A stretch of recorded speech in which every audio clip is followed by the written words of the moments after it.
ರಾಜೀನಾಮೆಯನ್ನ ಕೇಳ್ತಾ ಇದ್ದಾರೆ ಬಿಜೆಪಿ ನೇರವಾಗಿ ಸಿಎಂ ಪತ್ನಿಗೆ ಅಕ್ರಮವಾಗಿ ಇಲ್ಲ ನಾವು ಹೇಳಿಕ್ಕಾಗಲ್ಲ, ನಾವು ಪಾರ್ಟಿನೂ ಅಲ್ಲ. ಈಗಾಗಲೇ ಸಿಎಂ ಅವ್ರು ಹೇಳಿದ್ದಾರೆ, ಎಕ್ಸ್ಪರ್ಟ್ಸ್ ಅದ್ರ ಬಗ್ಗೆ ಹೇಳಿದ್ದಾರೆ. ಸೊ ಅವ್ರು ಹೇಳಿದ್ದು ಸಾಕು ಕಾಣಿಸ್ತದೆ ನಮಗೆ. ಹೇಳಿದ್ದಾರೆ ಈಗಾಗಲೇ ಅದ್ರ ಬಗ್ಗೆ ಸಿಎಂ ಅವರು ವಿಸ್ತಾರವಾಗಿ ಹೇಳಿದ್ದಾರೆ. ಸೊ ವಿಸ್ತಾರವಾಗಿ ನೋಡೋಣ, ವೇಟ್ ಮಾಡೋಣ. ಕುಮಾರಸ್ವಾಮಿ ಅವರು ಇವತ್ತು ಮಂಡ್ಯದಲ್ಲಿ ಜನತಾ ದರ್ಶನ ಮಾಡ್ತಿದ್ದಾರೆ ಕೇಂದ್ರ ಸಚಿವರು. ಅಲ್ಲಿ ಅಧಿಕಾರಿಗಳಿಗೆ ಹೋಗಬೇಡಿ ಅಂತೇನೋ ನಿನ್ನೆ ಕ್ಯಾಬಿನೆಟ್ ಅಲ್ಲಿ ಚರ್ಚೆ ಆಯ್ತು ಅನ್ನೋದು ಅವರ ಜಿಲ್ಲಾಧಿಕಾರಿಗಳು ಹೋಗಿಲ್ಲ, SP ಕೂಡ ಹೋಗಿಲ್ಲ. ಹಂಗ ಅವರು ಕೇಂದ್ರ ಮಂತ್ರಿ ಆಗಲಿ ಕನ್ಸರ್ನ್ ಅವರು ಮಂಡ್ಯ ಇವರು ಸಂಸದರು ಅವ್ರು ಮೀಟಿಂಗ್ ಮಾಡ್ರೆ ಎಲ್ಲರೂ ಹೋಗಲೇಬೇಕಾಗುತ್ತೆ ಅಂಥದ್ದಿದೆ. ನಮ್ಮಲ್ಲಿ ಕೂಡ ಸಾಕಷ್ಟು ಮೊನ್ನೆ ಜಗದೀಶ್ ಶೆಟ್ಟರ್ ಮೀಟಿಂಗ್ ಮಾಡಿದ್ರು, ಎಲ್ಲರೂ ಇದ್ರು, SP ಅವರು, DC ಅವರು ಎಲ್ಲರೂ ಕೂಡ ಇದ್ರು. ನಮ್ಗೇನು ಆ ಥರ ಅನಿಸ್ತಾ ಇಲ್ಲ. ಅದೇನು ಬೇರೆ ಕಾರಣಗಳು ಇರ್ಬೋದು, ಅದಕ್ಕೆ ಗೊತ್ತಿಲ್ಲ. ನಮ್ಮಲ್ಲಿ ಮೊನ್ನೆ ಜಗದೀಶ್ ಶೆಟ್ಟರ್ ಮಾಡಿದಾಗ ಎಲ್ಲ ಅಧಿಕಾರಿಗಳು ಹೋಗಿದ್ರು, ಅಟೆಂಡ್ ಮಾಡಿದ್ರು. ನನ್ನ ಜಿಲ್ಲೆದ್ದು ನನಗೆ ಗೊತ್ತಿದೆ.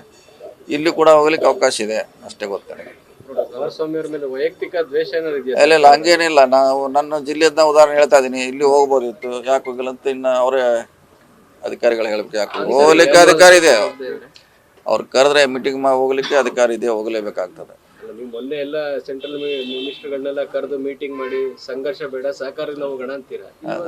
ಅಧಿಕಾರಿಗಳು ಹೋಗದೆ ಇದ್ರೆ ಸರ್ಕಾರದ ನಿಲುವು ಏನಿದೆ?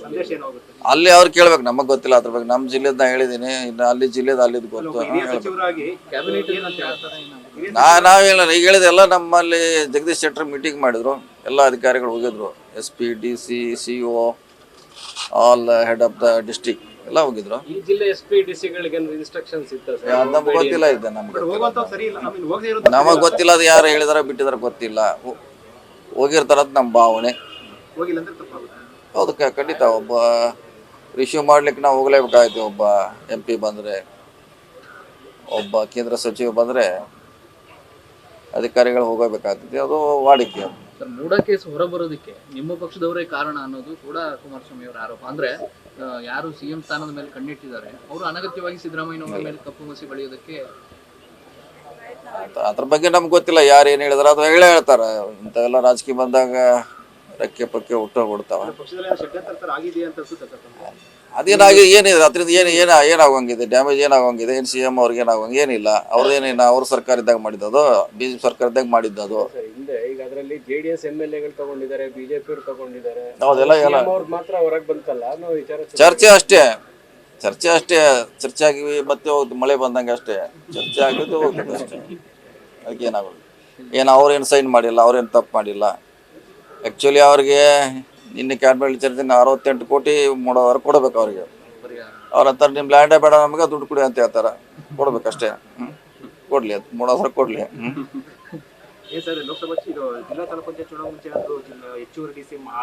ಇಲ್ಲ ಅದು ಮುಗಿದೋದ ಕತೆ. ನೀವು ಅದನ್ನ ಪ್ರತಿ ಸರಿ 2 ಸಲ ಕೇಳೋರು 2 ಸಲ ಹೇಳೋದು. ನಾವು ಈ ಕ್ಲೋಸ್ ಅದು ಮ್ಯಾಟ್ರ್, ಅದು ಅದನ್ನ ಬಿಟ್ಟು ಕೇಳಿ. ಅದೇನು ಇದ್ರೆ ನಮ್ಮ ದೃಷ್ಟಿಯಲ್ಲಿ ಎಲ್ಲಾನು ಕ್ಲೋಸ್, ಯಾವುದೂ ಇಲ್ಲ ನಮ್ಮ ಕಡೆ.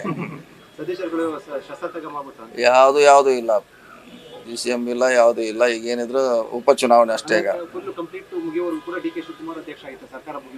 ಅದು ನೋಡಿ, ನಮ್ಮ ಹಂತದಲ್ಲಿ ಚರ್ಚೆ ಆಗಿಲ್ಲ.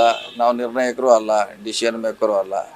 ಅದನ್ನು ಕೇಳಿ. Thank you. ವಾಲ್ಮೀಕಿ ನಿಗಮದ ಕೇಸಲ್ಲಿ ನಾಗೇಂದ್ರ ರಕ್ಷಣೆ ನಿಂತಿದೆ ಸರ್ಕಾರ ಅಂತ. ಯಾಕಂದ್ರೆ ಇಲ್ಲಿ ತನಕ ದದ್ದಲ್ ಅವ್ರಿಗೆ ನೋಟಿಸ್ ಕೊಡ್ಲಿಲ್ಲ, ನಾಗೇಂದ್ರ ಅವ್ರಿಗೆ ನೋಟಿಸ್ ಕೊಟ್ಟು ವಿಚಾರಣೆ ಇದ್ರೆ ಕೊರತೆ ಕರಿತಲ್ಲ, ಇಲ್ಲದೆ ಹೆಂಗೆ ಕರಿಬೇಕು?